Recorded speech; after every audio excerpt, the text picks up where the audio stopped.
نحمدہ ونصلی ونسلم علی رسولہ الکریم وعلی آلہ واصحابہ وذریاتہ وازواجہ واہل بیتہ اجمعین، اما بعد۔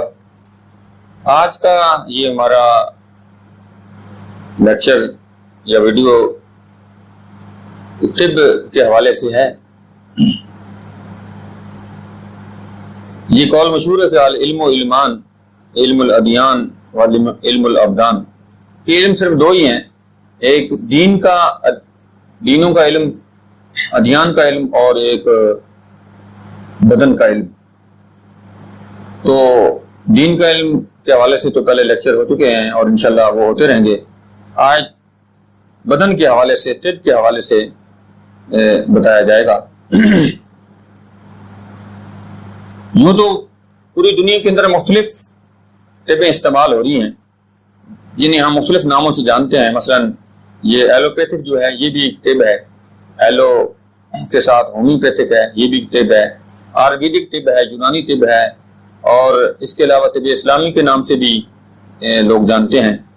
پوری دنیا کے اندر آج جو ایلوپیتھک کا شعرہ ہے وہ دو چیزوں پر ہے۔ ایک ان کا طریقہ کار یہ ہے کہ وہ کسی چیز کو بھی، کسی بیماری کو بھی لیتے ہیں تو ان کا جراثیمی نظریہ ہے۔ وہ کہتے ہیں کہ جراثیم کے ذریعے یہ ساری بیماریاں پھیلتی ہیں۔ تو پہلا کام ان کا یہ ہوتا ہے کہ اگر کوئی ان کے پاس مریض آتا ہے تو وہ کوشش کرتے ہیں کہ اس کو سکون آور دوائیں کھلاتے ہیں تو وہ سکون میں چلا جاتا ہے۔ تو وہ بات اس طرح کہ جس طرح ایک بچہ جب سکون میں چلا جاتا ہے تو نہ وہ روتا ہے، نہ اس کو دوائی ملتی ہے، نہ اس کو کھانا ملتا ہے۔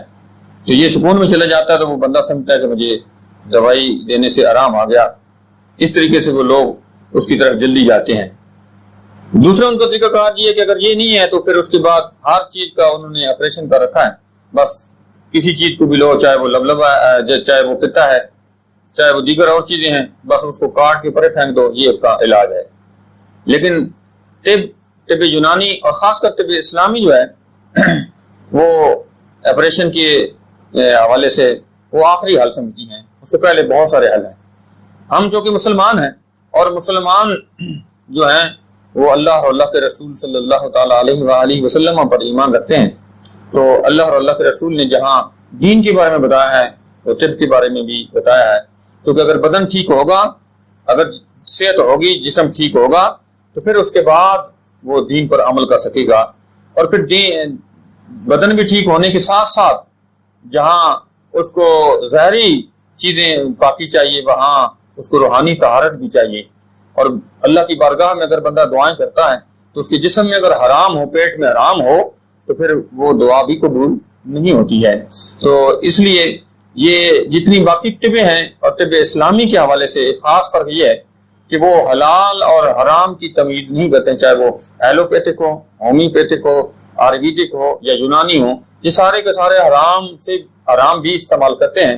اور جب بندہ حرام کھا لیتا ہے تو پھر وہ اللہ کی بارگاہ میں دعا کرے تو دعا کیسے قبول ہو سکتی ہے؟ طب اسلامی ہمیں یہ سمجھاتی ہے کہ جو حلال ہی سے علاج کیا جائے، کیونکہ اللہ کے نبی صلی اللہ تعالیٰ علیہ وآلہ وسلم کا فرمان ہے کہ حرام میں کوئی شفا نہیں۔ اس کے ساتھ دوسرا مسئلہ یہ ہے کہ یہ جتنے باقی طبیں ہیں ان میں دوسرا نظریہ یہ ہے کہ کچھ بیماریاں لا علاج ہیں، یہ علاج نہیں کر پاتے، اس کی بیماری کی تشخیص نہیں کر پاتے، وجوہات نہیں چیک کر پاتے، تو یہ کہتے ہیں یہ لا علاج مرض ہے۔ جبکہ ہمیں طب اسلامی بتاتی ہے کہ نہیں، ایسا نہیں ہے۔ اللہ کے نبی صلی اللہ تعالیٰ علیہ وآلہ وسلم نے ہمیں یہ بتایا ہے کہ اللہ رب العزت جل جلالہ و جلالہ نے جو بیماری اتاری ہے اس کی دوا پہلے اتاری ہے، اس کا علاج پہلے اتارا ہے۔ اس کا مطلب یہ ہے کہ ہر بیماری کا علاج تو موجود ہے۔ ہاں یہ ہو سکتا ہے کہ میں یہ کہوں اس بیماری کا علاج میرے پاس نہیں ہے، یہ نہیں کہہ سکتا کہ لا علاج ہے، اس کا علاج ہی نہیں ہے۔ یہ کفریات تک بات پہنچ سکتی ہے، یہ درست نہیں ہے۔ ہاں یہ بندہ کہے کہ اس مرض کا میرے پاس علاج نہیں ہے۔ اس حوالے سے آج کل جو پوری دنیا میں خطرناک بیماری تصور کی جاتی ہے وہ شوگر ہے، جو بڑی تیزی کے ساتھ پھیل رہا ہے، اور اس کے بارے میں ایلوپیتھک کھلے عام کہتی ہے کہ اس کا کوئی علاج نہیں ہے، یہ لا علاج ہے۔ اس حوالے سے طب اسلامی ہمیں یہ بتاتی ہے کہ اس کا علاج ہے۔ صرف فرق یہ ہے کہ دو باتیں جو ہیں اگر مریض پر عمل کریں تو اللہ تعالیٰ جل شانہ کی فضل و کرم ہو، اللہ کی طرف سے شفا ہو، تو یقیناً اس کا علاج ممکن ہے اور علاج ہو جاتا ہے، اس مرض سے چھٹکارا پایا جا سکتا ہے۔ وہ دو باتیں یہ ہیں کہ جو کچھ ہم تجاویز کریں اس پر مکمل طریقے سے عمل کیا جائے، جو اس کے کھانے کا شیڈول ہم دیں، جو چیزیں اسے کھانے کے لیے کہیں اور جو چیزیں ہم کہیں کہ یہ کھانا نہیں، اس کو نہیں کھانا ہے، اس پر صحیح طریقے کے ساتھ عمل کریں، اور اس کے ساتھ جو ادویات طب اسلامی کی روح سے ہم لکھتے ہیں بناتے ہیں وہ دوائیاں اگر صحیح طریقے سے استعمال کریں تو جو نیا مریض ہو جسے ابتدا میں شوگر ہوئی ہو، مثلا 6 مہینے اسے ہو چکے ہوں اور اس نے دوائیاں استعمال کر رکھی ہوں اور اسے جان نہ چھوٹی ہو اور شوگر بڑھ رہی ہو، تو وہ 3 سے 4 ہفتے میں اگر ہمارے اس طریقے پر عمل کرے تو اللہ تعالیٰ کے فضل و کرم سے اس شوگر سے چھٹکارا پایا جا سکتا ہے۔ صرف اس کا کنٹرول نہیں کہ دوائیاں کھائیں تو کنٹرول ہو جائیں، بلکہ اس مرض سے چھٹکارا پایا جا سکتا ہے۔ ایک تو یہ جو تجاویز کی جائیں اور جو دوسرا ہم دوائیاں ادویات جو ہیں ان کو دیں، اس پر یہ دو باتوں پر عمل کریں تو اس پر اللہ تعالیٰ کے فضل و کرم سے چھٹکارا پایا جا سکتا ہے۔ دوسری جو اہم بات ہے کہ آج جتنے معالج علاج کرتے ہیں اور لوگ اس پر کہتے ہیں کہ ہم پوری طریقے سے عمل کر پاتے ہیں، ہم پرہیز کرتے ہیں، ہم ادویات صحیح طریقے سے استعمال کرتے ہیں، اس کے باوجود جو یہ شوگر ختم نہیں ہوتی، تو اس کی کئی وجوہات ہیں۔ اس میں سے ایک وجہ آپ کے سامنے پیش کرتا ہوں، اس کو مد نظر رکھ کر اس پر عمل کیا جائے تو انشاءاللہ بغیر ادویات کے بھی بہت سارا کنٹرول کیا جا سکتا ہے۔ سب سے پہلے یہ جاننے کی ضرورت ہے کہ مٹھاس جسے ہم شوگر کہتے ہیں یہ 3 قسم کی ہوتی ہے۔ ایک قسم تو یہ ہے جو مٹھاس جس کو ہم کھاری مٹھاس کہتے ہیں، جو تلخ ہوتی ہے، وہ کھاری ہوتی ہے، اس کا تعلق بلغمی مزاج سے ہوتا ہے، جو بلغمی مزاج پیدا کرتی ہے۔ اس میں گنا ہے، امرود ہے، کیلا ہے، یہ جب کچی ہوتی ہیں تو یہ بلغم پیدا کرتی ہیں اور اس وقت کھاری ہوتی ہیں، ترش ہوتی ہیں، لیکن جب یہ پک جاتی ہیں، جیسے گنا ہے، امرود ہے، کیلا ہے، یہ جب پک جاتی ہیں تو یہ بڑا میٹھے ہو جاتے ہیں اور آپ اس کو کھاتے ہیں تو اس کے اندر وہ کھاری مٹھاس ہوتی ہے۔ دوسری قسم کی جو مٹھاس ہے وہ ترش اور تیزابی مٹھاس ہے۔ اس میں کینو ہے، مالٹا ہے، انار ہے اور ترش انگور جو ہے یہ پہلے بڑے شدید قسم کے ترش ہوتے ہیں اور ان کو کھایا نہیں جا سکتا، یعنی کچا کینو آپ مالٹا یا انار کچا جو ہے یہ آپ نہیں کھا سکتے، لیکن جب یہ پک جاتے ہیں تو اتنے زبردست میٹھے اور مزیدار ہو جاتے ہیں کہ اس کو چھوڑنے کو دل نہیں کرتا ہے۔ تیسری قسم کی جو مٹھاس ہے وہ صفراوی مٹھاس ہے، جیسے شہد وغیرہ ہے، یہ صفراوی مٹھاس ہے۔ تو شوگر ہے کیا چیز؟ شوگر کی ساخت کیا ہے؟ کیمیاوی ساخت کیا ہے؟ سائنسی لحاظ سے اسے شوگر کسے کہتے ہیں؟ تو شوگر 2 چیزوں پر مشتمل ہے، ایک جو کاربن جو ہم کوئلہ کہتے ہیں، اور پانی کا یہ مرکب جو ہے یہ اللہ تعالیٰ نے ایک مٹھاس بنا رکھی ہے۔ تو ہر انسان کے اندر یہ کاربن اور پانی یہ دونوں چیزیں کا مرکب موجود ہوتا ہے اور خوراک کے اندر بھی یہ موجود ہوتا ہے۔ تو اس طریقے سے جب وہ یہ کاربن اور پانی دونوں ملتے ہیں تو یہ شوگر بن جاتی ہے، شکر بن جاتی ہے۔ تو اس طریقے سے یہ انسان کے بدن میں شکر انسان کے لیے بہت ضروری ہے، کیونکہ یہ شکر ہے، یہ شوگر ہے، یہ انسان کو طاقت فراہم کرتی ہے۔ طاقت کا ماخذ جو ہے وہ یہ شوگر ہی ہے، لیکن اگر وہ یہ متعدل رہے تو بندے کے لیے بندے کی صحت رہتی ہے، بندے میں طاقت رہتی ہے، پاور رہتی ہے۔ لیکن اگر یہ کم ہو جائے تو پھر بھی پاور کم ہو جاتی ہے۔ جیسے شوگر کسی کی کم ہو جاتی ہے تو وہ ڈرام سے گر پڑتا ہے، بے ہوش ہو جاتا ہے، بعد دفعہ اس کی ڈیتھ ہو جاتی ہے۔ تو اس کی بنیادی وجہ یہ ہے کہ اس کے اندر طاقت کا فقدان ہو جاتا ہے، طاقت کم ہو جاتی ہے۔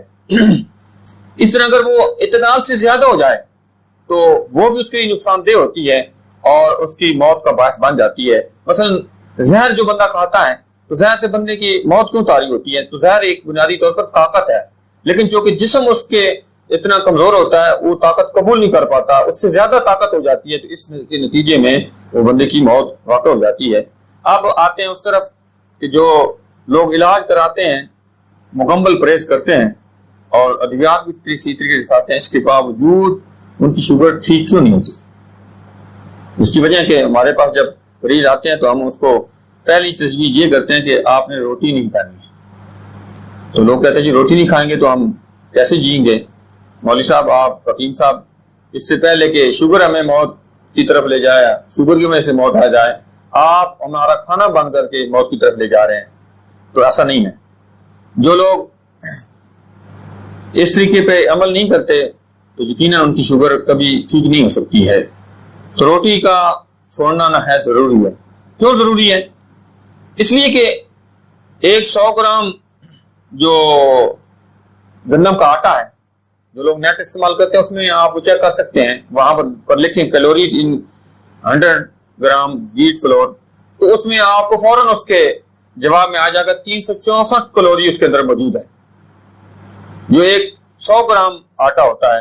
اس طرح 100 گرام کی جو روٹی ہوتی ہے جو مارکیٹ میں ایک عام ملتی ہے، تو اس میں بھی 264 کیلوریز موجود ہوتی ہیں.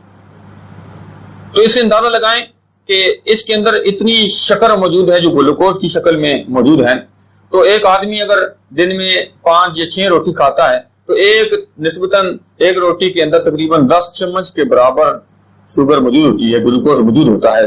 تو اس کا مطلب یہ ہے کہ وہ دن میں 50-60 صرف روٹی ہی کھائے تو وہ 50-60 چمچ چینی وہ گلوکوز استعمال کر رہا ہے، شوگر استعمال کر رہا ہے. جبکہ وہ کہتا ہے کہ میں ایک چائے کی پیالی میں 1 چمچ چینی نہیں کھاتا ہوں، جی میں تو کوئی ایسی بات نہیں کرتا ہوں، تو پھر میری شوگر ڈاؤن کیوں نہیں ہوتی ہے؟ جبکہ لبلبا جو ہے ایک وقت میں 1 چمچ چینی جو ہے اس کو کنٹرول کر سکتا ہے. ایک 50 یا 60 یا 70 یا 40 وہ چمچ چینی روزانہ استعمال کر رہا ہو تو یقیناً وہ دوائیاں بھی استعمال کرتا رہے اور باقی ساری پرہیزیں بھی کرتا رہے، تو اتنی چینی استعمال کرنے کے بعد وہ اپنی شوگر کو کیسے کنٹرول کر سکتا ہے، یا شوگر اس سے کہ جسم میں کیسے ختم ہو سکتی ہے؟ تو اس کے حوالے سے آپ دیکھیں، جس طرح چاول ہے تو اس میں 100 گرام میں 130 کیلوریز ہوتی ہیں. اس طرح جو روسٹڈ چکن ہے اس میں 100 گرام میں 164 کیلوریز ہوتی ہیں. جو عام گوشت جو چکن ہے اس میں 239 کیلوریز ہوتی ہیں. اس طرح دہی جو ہے اس میں 59 یعنی 59 کیلوریز ہوتی ہیں. جو آپ چپس کھاتے ہیں پوٹیٹو کے تو اس میں 536 100 گرام میں 536 کیلوریز ہوتی ہیں. ہم کہتے ہیں جی ہم آلو نہیں چھوڑ سکتے، تو آلو نہیں چھوڑ سکتے تو پھر آپ کی شوگر بھی ٹھیک نہیں ہو سکتی. اس طرح سٹرابریز جو ہیں 100 گرام میں اس میں 33 کیلوریز ہوتی ہیں.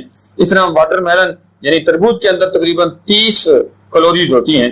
مینگو جو ایک آم ہوتا ہے جو پکا ہوا آم ہے وہ 100 گرام کا ایک آم ہے تو اس میں تقریباً 60 کیلوریز ہوتی ہیں. اس طرح دال مونگ جو ہے ہم کہتے ہیں اس کو چھوڑ دیں، یہ سردی پیدا کرتی ہے اور ٹھنڈک پیدا کرنے کے ساتھ ساتھ یہ لیسدار ہے، بہت سارے مسائل پیدا کرتی ہے. تو اس میں 347 کیلوریز ہوتی ہیں، اس میں شکر موجود اتنی ہوتی ہے، یعنی 100 گرام دال آپ اگر کھائیں تو 347 کیلوریز آپ کے اندر چلی جاتی ہیں. دودھ جو آپ پیتے ہیں تو 100 گرام جو 100 ml جو دودھ ہوتا ہے اس میں 5.42 گرام شکر موجود ہوتی ہے. اسی طرح جو آپ گوشت کھاتے ہیں تو 100 گرام گوشت میں بیف کا جو گوشت کھاتے ہیں 250 کیلوری اس کے اندر موجود ہوتی ہیں. آپ جو پنیر کھاتے ہیں 265. تو یہ خوراکیں بتانے کا مقصد یہ ہے کہ اس میں جو پوٹیٹو ہے یعنی آلو ہے اور اس کے بعد جو گندم ہے اور اس کے بعد جو چاول ہے، یہ 3 چیزیں جو ہیں اس میں بہت زیادہ شکر موجود ہوتی ہے. اور یہ 3 چیزیں ہی ہم لوگ زیادہ کھاتے ہیں تو اس کے ساتھ دوائیں استعمال کرتے رہیں تو اس جتنی ہم نے رکاوٹ ڈالنی ہے اس سے کئی گنا زیادہ ہم چینی یا شوگر یا گلوکوز یا شکر کھا رہے ہوتے ہیں اور یہ سمجھتے ہیں کہ ہماری شوگر ٹھیک ہو جائے تو یقیناً ٹھیک نہیں ہو سکتی. تو اس کے لیے ہم سب سے پہلے روٹی کو بند کرواتے ہیں، گندم بند کرواتے ہیں، اس کے لیے چاول بند کرواتے ہیں، اس کے لیے آلو بند کرواتے ہیں اور وہ چیزیں تجویز کرتے ہیں جن میں کم سے کم کیلوریز ہوتی ہیں، کم سے کم شکر موجود ہوتی ہے. اور اس کے ساتھ جو فروٹ ہے وہ استعمال کرواتے ہیں جن میں کم سے کم مثلا امرود ہے، آڑو ہے، تربوز ہے. اب تربوز میں تقریباً 12 جیسے 16 جو گرام شکر موجود ہوتی ہے. تو اس طرح کی چیزیں وہ کھلاتے ہیں. اس کا مطلب اصل میں یہ ہے کہ جو بندہ اللہ تعالیٰ کی نعمتوں کو چھوڑ دیتا ہے، 2-4 نعمتوں کو مستقل استعمال کرتا ہے اور باقی سے وہ منہ موڑ لیتا ہے، تو یہ اس کی سزا ہوتی ہے کہ اس سے یہ بھی واپس لے لی جاتی ہے. ہم چاہتے ہیں کہ وہ صرف روٹی نہ کھائے، گندم نہ کھائے، وہ صرف چاول نہ کھائے، آلو نہ کھائے، بلکہ اسے تمام فروٹ بھی کھلائے جائیں، بلکہ اسے تمام جو اللہ تعالیٰ نے باقی نعمتیں عطا فرمائی ہیں وہ کھلائی جائیں. جیسے ہم کھلائیں گے کہ جن میں کم کیلوریز ہوتی ہے وہ دنیا میں وہ پہلے نہیں کھاتا وہ کھائے گا. اس طرح روٹی صرف آٹے کی کھاتا ہے تو باجری کی روٹی کیوں نہیں کھاتا, وہ جوار کی روٹی کیوں نہیں کھاتا, وہ مکئی کی روٹی کیوں نہیں کھاتا, وہ چنے کی روٹی کیوں نہیں کھاتا, وہ جو کی روٹی کیوں نہیں کھاتا. تو ہم اس کے لیے ایک ایسی روٹی تجویز کرتے ہیں جس میں یہ ساری چیزیں موجود ہوتی ہیں اور کیلوری بھی کم ہوتی ہیں اور اس کے ساتھ پاور بھی بنتی ہے, اس کے ساتھ اس کی شوگر کے لیول کو ڈاؤن کر کے اس کے لیے ایک یعنی صحیح معنوں میں جو صحت والی زندگی ہوتی ہے تو وہ گزار سکتا ہے. دوائی ساتھ استعمال کی جائے اور دوائی صرف ڈھکا اسٹارٹ ہوتی ہے, دوائی صرف وقتی طور پر لی جاتی ہے. اگر مشینری ٹھیک ہو, انجن ٹھیک ہو تو دھکا اسٹارٹ کے بعد گاڑی چل سکتی ہے. اگر مشینری ہی ختم ہو جائے تو دھکا اسٹارٹ سے گاڑی نہیں چلتی, ساری زندگی دھکا نہیں لگایا جا سکتا. اس لیے لوگ جو یہ شوگر کنٹرول کی دوائیاں لیتے ہیں تو ہوتا اس کا یہ کہ وقتی طور پر انسولین سے کنٹرول ہو جاتا ہے, دوائیں سے کنٹرول ہو جاتا ہے, لیکن آپ دیکھتے ہیں کہ وہ مریض جو ہے دن بدن کمزور ہو رہا ہوتا ہے. کیوں کمزور ہو رہا ہے؟ بیماری اس کے اندر موجود ہوتی ہے اور اس کو دیموں کی طرح کھا رہی ہوتی ہے اور وہی سمجھ رہا ہوتا ہے کہ میں کنٹرول کر رہا ہے, میرے ٹیسٹ ٹھیک آ رہے ہیں. نتیجہ یہ کہ کچھ عرصے بعد وہ موت کے منہ میں چلا جاتا ہے. تو جو لوگ اس سلسلے میں ہمارا یہ میرا نمبر ہے, یہ سامنے بھی اسکرین پر آ جائے گا, سن بھی لیں. 0344 751 99 92. دوبارہ سن لیں 0344 751 99 92. میرا نام جو ہے وہ ابو اسامہ ظفر القادری بخشوی ہے. تو آپ اس فون پہ رابطہ کر کے مجھ سے ٹائم لے سکتے ہیں. تو دو چیزوں پر جو عمل کرے گا تو انشاءاللہ العزیز اللہ تعالیٰ کے فضل و کرم سے وہ اس بیماری سے چھٹکارا پا سکتا ہے. اور وہ دو یہی ہیں کہ جو ہم تجاویز دیں, یعنی آپ کی روٹی ہم بند کریں گے, اس کے مقابلے میں جو روٹی تجویز کریں گے, جو خوراک باقی بند کریں گے وہ آپ کو چھوڑنی ہوگی, جو ہم خوراکیں کھلائیں گے وہ کھانی ہوگی. جتنے ٹائم میں آپ وہ کہیں گے اتنی کھانی ہوگی. ہم یہ نہیں کہ روٹی اس کی بند کر کے روٹی ختم کر دیں گے, کھانا بند کر دیں گے. کھانا اگر اس سے وہ کہتا ہے جی مجھے تو بھوک لگتی ہے, میں تو 2 کلو روز یہ چیزیں کھا نہ لوں, 3 کلو نہ کھا لوں, 4 کلو نہ کھا لوں, تو میرا تو نہیں گزارا ہو سکتا. تو انشاءاللہ ہم اسے 3 کلو ہی کھلائیں گے, 4 کلو ہی کھلائیں گے. لیکن اس کا طریقہ کار یہ ہے کہ اگر وہ 2 ٹائم میں کھاتا ہے, ایک صبح کھاتا ہے ایک شام کھاتا ہے, تو ہم اس کو 4 ٹائم میں کر دیں گے. اس کا نتیجہ یہ ہوتا ہے کہ وہ بندہ ٹھیک ہو جاتا ہے. بنیادی وجہ اس کی یہ ہے کہ یہ خوراک کی خرابی سے جو ہے یہ بیماری آتی ہے. خوراک کی خرابی سے لوگ تو سارے کہتے ہیں کیا خرابی ہوتی ہے. خرابی یہ ہوتی ہے, ایک تو ناقص خوراکیں ہیں وہ ایک اپنے مقام پر. خرابی یہ ہوتی ہے کہ ہم بندے کا جتنے انسان ہیں, ہر انسان کا اپنے ہاتھ جو اس کے سامنے موجود ہیں, وہ اگر اس کو اس طریقے سے کرے تو جتنا یہ میرے پاس پورا جو موجود ہے, ہر بندے کا اتنا میدا ہوتا ہے. یہ تھوڑا سا پھیل بھی جاتا ہے لیکن اتنا میدا موجود ہوتا ہے. تو اگر اس میدے میں ہم جو اس میں اگر پاؤ آتا ہے, 2 پاؤ آتا ہے یا کلو آتا ہے, تو اس کی بجائے ہم اس سے زیادہ یعنی ڈبل ٹرپل اس پر ڈال دیں تو یہ برداشت نہیں کر پائے گا. تو یقیناً یہ خراب ہوگا. جب یہ خراب ہوگا تو اس کا نتیجہ یہ ہوگا کہ آپ کے اندر بیماریاں آئیں گی. ہم اپنے سے زیادہ کھاتے ہیں اور وہ میدا اس کو کنٹرول نہیں کر پاتا, جلدی وہ آگے بھیجتا ہے.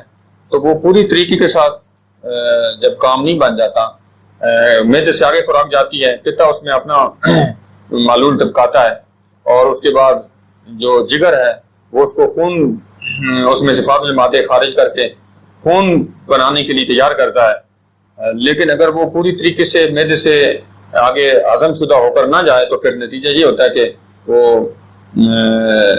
گاڑھا پن اس میں موجود ہوتا ہے اور اس کے اندر خون میں شامل ہونے کے لیے وہ صلاحیت نہیں ہوتی.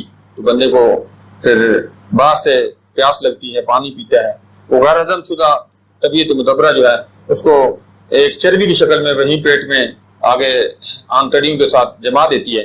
نتیجہ یہ ہوتا ہے کہ موٹاپا بڑھنا شروع ہو جاتا ہے. لیکن اس کے پاس چونکہ غذا کی کمی ہوتی ہے, کھاتا بہت ہے, جو غذائی اس کے اندر قوت ہونی چاہیے تھی خون میں شامل ہو کر وہ نہیں مل پاتی, بلکہ وہ فاضل مادے بنا کر بندے کے پیٹ میں جمع ہو جاتے ہیں. تو بندہ موٹا تو ہو جاتا ہے لیکن اس کو کمزوری ہو جاتی ہے. اس وجہ سے وہ اس کے حدود ناقلہ جو ہیں وہ تیز ہو جاتے ہیں, حدود جاذبہ اپنا پورا کام جو کر رہے ہوتے ہیں، لیکن اس سے زیادہ کام دیا جاتا ہے، جس کے نتیجے میں وہ فیل ہو جاتے ہیں اور بعد میں شوگر کی وجہ سے بندے کو موت طاری ہو جاتی ہے۔ تو اس لیے وہ ہم ٹائم بڑھا دیتے ہیں۔ ایک آدمی ایک وقت میں 2 کلو کھاتا ہے، تو اس کو اگر ہم 3 ٹائم میں کھلائیں تو وہ تھوڑا 2 کلو کر کے کھائے گا، اس کے معدے میں جا کر پوری طریقے کے ساتھ ہضم ہوگا، ہضم ہونے کے بعد وہ پورے اپنے ٹائم کے مطابق وہ جا کر خون میں غذائی قلت جو ہے اس کو پورا کرنے کے قابل ہو جائے گا۔ تو اس طریقے سے ہم کھلائیں گے تو وہ کھانا ہوگا۔ اگر اس طریقے سے وہ کھا سکتا ہے اور اس پہ عمل کر سکتا ہے تو ہم سے وہ رابطہ قائم کریں، تو انشاءاللہ ہم اس کو وہ تجویز کریں گے۔ تو ایک عام آدمی کے لیے جو نئی سے شوگر ہو، سال 6 مہینے ہو چکی ہوں، اور وہ صحیح طریقے سے عمل کرے تو 3 سے 4 ہفتے کا کورس اگر وہ کریں تو انشاءاللہ العزیز اس کی بیماری ختم ہو سکتی ہے۔ وہ رابطہ کر کے تفصیلات پوچھ سکتا ہے، ہم اسے وہ دوائیاں حاصل کر سکتے ہیں۔ وہ ٹائم لے کے ہم اس کو ٹائم دے دیں گے جو 10-15 منٹ ہوگا ایک مریض کے لیے، تو انشاءاللہ وہ فون پر رابطہ کر کے ہم اس کو تجویز دیں گے اگر وہ ہم سے رابطہ قائم کریں۔ اگر کوئی پرانا مریض ہے جس کو 10-12 سال ہو چکے ہوں یا 5-7 سال ہو چکے ہوں تو اس کے لیے تھوڑا سا ٹائم زیادہ چاہیے ہوتا، کیونکہ جو اس نے دوائیاں کھائی ہیں اور اس کے اندر اس کے اثرات موجود ہیں اس کا نکالنا بھی ضروری ہے۔ تو وہ مریض کو دیکھ کر ہی بتایا جا سکتا ہے۔ اس کے لیے یہ ہے کہ واٹس ایپ آپ جو ہیں اس پہ رابطہ کر کے بندہ اس کی ویڈیوز کے ساتھ اس کو چیک کر سکتا ہے۔ ہم چند باتیں پوچھیں گے تو انشاءاللہ اس کی باتوں سے ہمیں پتہ چل جائے کہ اس کا مزاج کیسا ہے۔ نبض چیک کرنے کی ضرورت تو ہے، لیکن اس طریقے سے بھی ہم اس کے مزاج کو سمجھ سکتے ہیں اور کن وجوہات کی وجہ سے اس کو شوگر ہوئی ہے، تو وہ ٹیلی فون پر رابطہ کر کے پوری تفصیلات پوچھ سکتا ہے۔ تو اس کا تقریباً خرچہ جو ہے، سب سے پہلے لوگ خرچہ پوچھتے ہیں خرچہ کتنا ہوگا، ڈاکٹروں کو تو وہ ہزاروں میں لاکھوں میں دینے کے لیے تیار ہو جاتے ہیں، جبکہ وہاں علاج بھی نہیں ہے۔ تو اس کے لیے ایک عام جو مریض میں نے بتایا کہ سال 6 مہینے اس کو نئی ہوئی ہو تو 3 سے 4 ہفتے جو اس کے میں ٹھیک ہو سکتا ہے، تو جو پرانا ہے اس کو 4 سے 6 ہفتے 7 ہفتے لگ سکتے ہیں۔ اگر وہ ان طریقوں میں عمل کرے تو انشاءاللہ ہو سکتا ہے۔ تو یہ تقریباً 2 سے 4-5 ہزار کے لگ بھگ بندے کو دیکھ کر اور اس کی مرض کو دیکھ کر تعین ہو سکتا ہے۔ جتنے ہفتے وہ کرے گا تو کم سے کم 2000 اور زیادہ تقریباً 5000 کے لگ بھگ اس کا خرچہ ہو سکتا ہے۔ اللہ تعالیٰ ہم سب کو اس پہ عمل کرنے کی توفیق عطا فرمائے۔ وما توفیقی الا باللہ العلی العظیم۔